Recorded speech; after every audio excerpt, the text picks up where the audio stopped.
Pleased to be here with Rabbi Aryeh Bernstein, fifth generation Chicagoan. South Sider, fifth generation South Sider. Fifth generation South Sider. I'm a first generation North Side Chicago. Is a renowned educator, writer, editor, thinker, and we're privileged to have at Valley Beit Midrash. Good to be here. And I thought we'd talk just a little bit about the issue of slave reparations. There are great evils throughout history that continue to have implications still today. As we continue to face race issues in America today, the issue continues to emerge of, do we have a responsibility to the past in that regard? Yeah.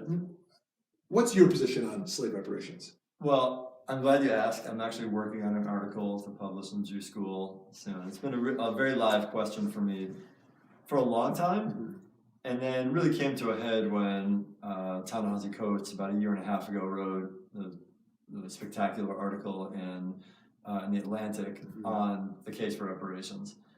And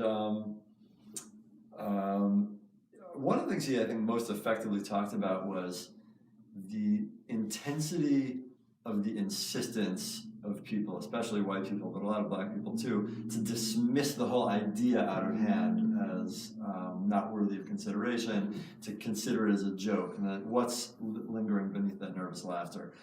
And for myself, I started thinking, like, what does it mean as a Jew, or more specifically as what we like to say as a ben or bat Torah, like somebody who really engages with Torah and tries to live based on Torah.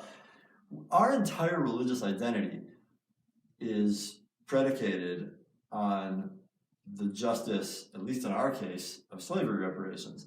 So in Exodus 12, when the Exodus is actually narrated, like after the killing of the firstborn and everything, the Israelites go in that condition of duress, and they ask for lots of gear, gold, silver, and clothing from the Egyptians, and vayashilum v'yanatzlu b'nei Yisrael Mitzrayim. So they lent to them, and in so doing, the Israelites emptied out v'yanatzlu the Egyptians. The Aramaic translation renders that roken, like they emptied them out. And there's some nervousness among some of the commentaries, like, was this justified or not? Because, like, did they borrow, assuming they get it? But we'll get to that, the question of justification. But, like, on a divine level, it's clearly justified, and it's very clear from the context that this wasn't just the Israelites did this and that was going overboard, like some, like Shimon and Levi were justified rescuing Dinah, and then they went overboard killing everybody. It wasn't that, because in the very previous chapter, chapter 11, God explicitly commands Moshe, don't forget, it's not just going free, you have to take their stuff too. And back in chapter 3 at the burning bush, when Moshe first got his call, God sets out what's going to happen. Says, and by the way, and then when you leave, you have to take stuff from the Egyptians. And even back 400 years earlier, Abraham, chapter 15 of Genesis, at the covenant between the pieces, the Brit Ben Abitarim, God says, like, it's going to be dark. Your descendants are going to be pulled into slavery, but they're going to leave very wealthy with lots of gear. So it's really worked into our memory of our own liberation. And that the liberation, to be liberation, had to involve getting lots of stuff from the Egyptians. Now, the question is, how do we interpret the nature of what that stuff is? So maybe you could argue philosophy of law. Was this reparations? Is it not? Was it just plundering? Maybe plundering was justified. What to make of that? The Gemara, at least one Gemara, thinks that they were reparations. There's a story in Sanhedrin, page 91, Taftzadi Aleph, in which there's like a disputation between Alexander the Great and in the time of Alexander the Great, a disputation. The Egyptians come before him, and they've been looking into the Torah. The Torah has just been translated to Greek, and they find the verse, chapter 12 of Exodus, that the Israelites emptied out their Egyptian ancestors, and they say, hey, we need reparations from the Israelites. They have to pay us back for all the stuff they stole. And Alexander the Great turns to the Jews and says, what do you got to say about that? The first Jewish lawyer comes forward, a guy named Gavia ben Pasisa, not a rabbi, comes forward and says to the rabbis, all right, let me go and dispute this. If I lose, then you can discredit me by saying he's not really one of the rabbis. But if I win, then even a commoner is able to win. So he goes in and he makes the argument, says, all right, Egyptians, you want to argue from our Torah? All right, well, look at this verse. 430 years they served as slaves in Egypt. Where are our wages for all that time? And the Egyptians don't have a response. So our tradition, at least, understood all those verses as being slavery reparations. If they're not going to come through, a peace and reconciliation commission and government settlements, go take it ahead of time.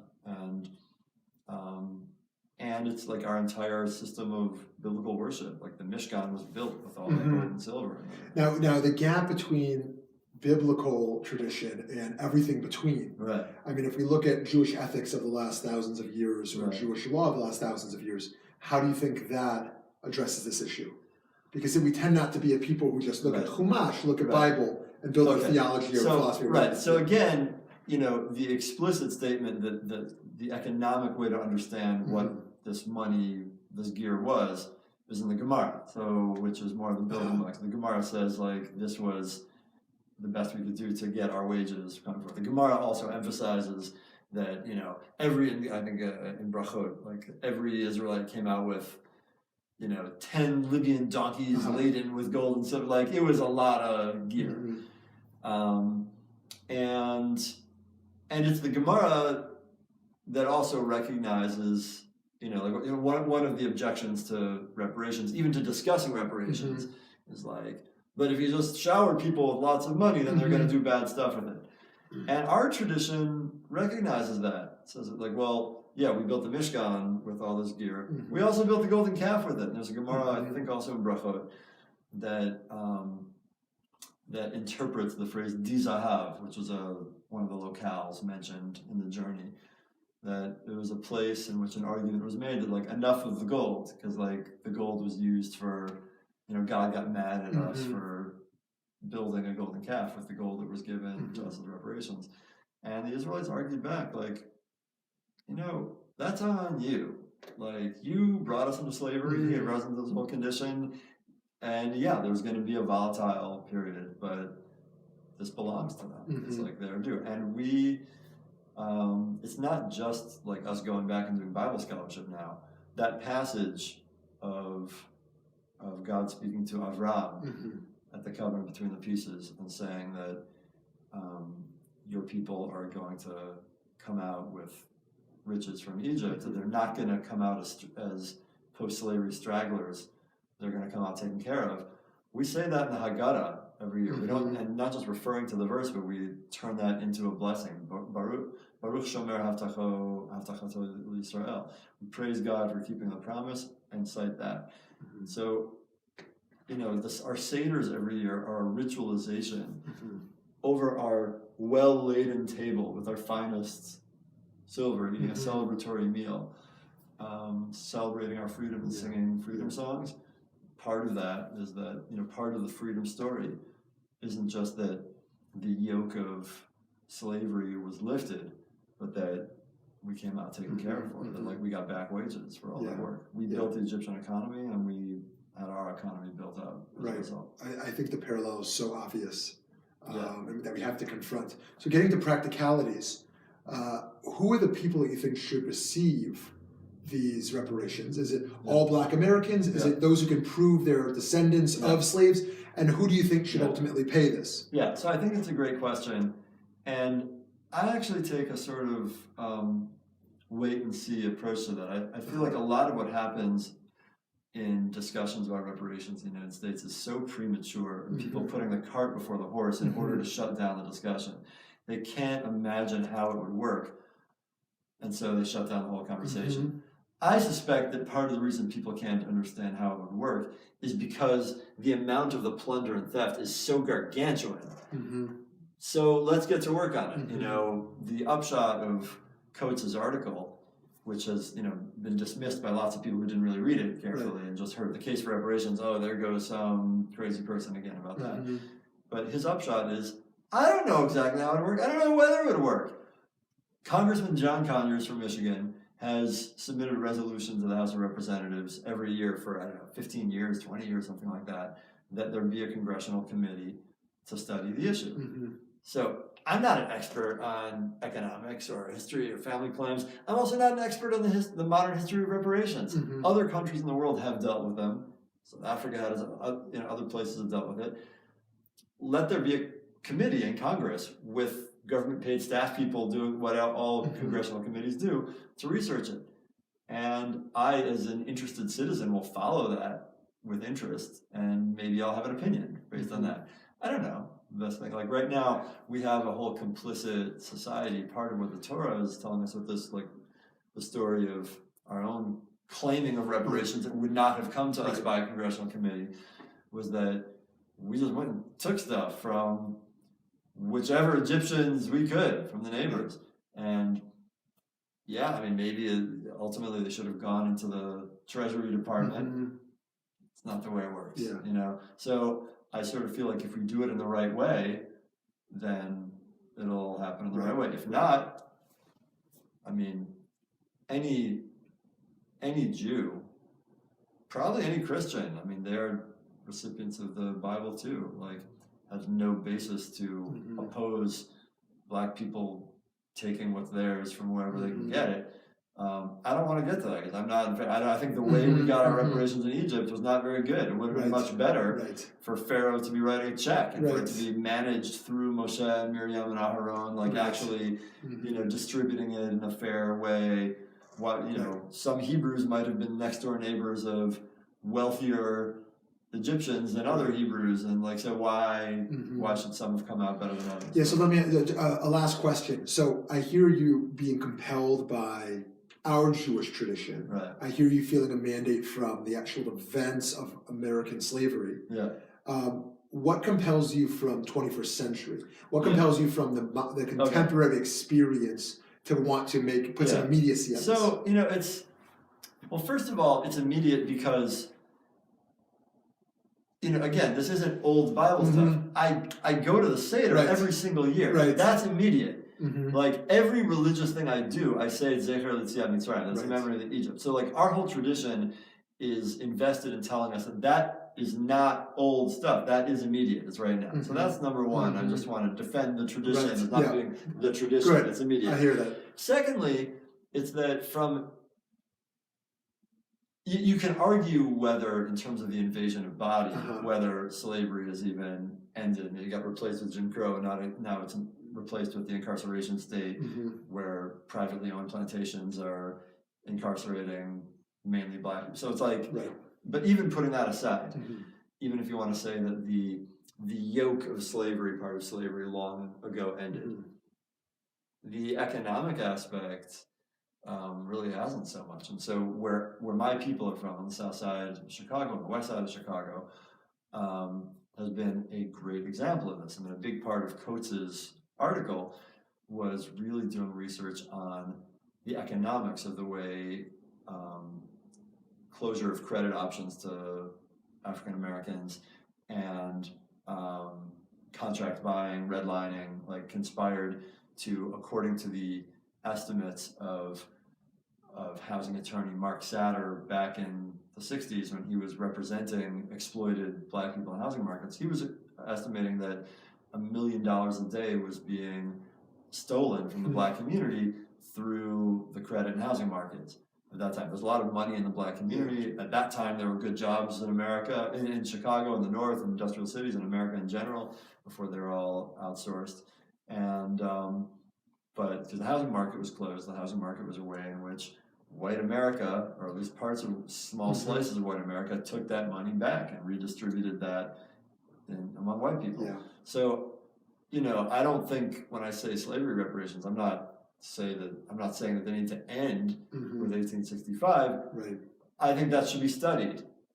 I don't know, and I'd also want to see like international history on this. I'm saying that in terms of contemporary American justice, there is a very, very potent question to be asked, and the question is more one of how and precisely what than whether. And at least, I think the Jewish community, if we mean anything at all when we're having our seders, Mhm. or every time we make kiddush and we recall the Exodus from Egypt, or any of the other Mhm. religious things we do recalling the Exodus from Egypt, if we're not completely full of it when we say that, Mhm. it should be a slam dunk political issue that this is a Jewish religious cause, that we think this is a legitimate claim. If not, if we don't think it's a legitimate claim, that there is what to investigate for reparations to try to figure it out, then I think, minimally we should all be skipping reading Parsha Kitisa and Parsha Truma, like everything about the construction of the Mishkan, and much more beyond that. Right. So there we have it. A sense that Jewish values, Jewish tradition compel us, that the contemporary situation compels us, that the living tradition continues to compel us, and yet there's these obstacles Right. to look at race issues in America, to continue to, for some reason, for Americans and American Jews, to Right. continue to look and take responsibility for our past, not so distant past. Yeah.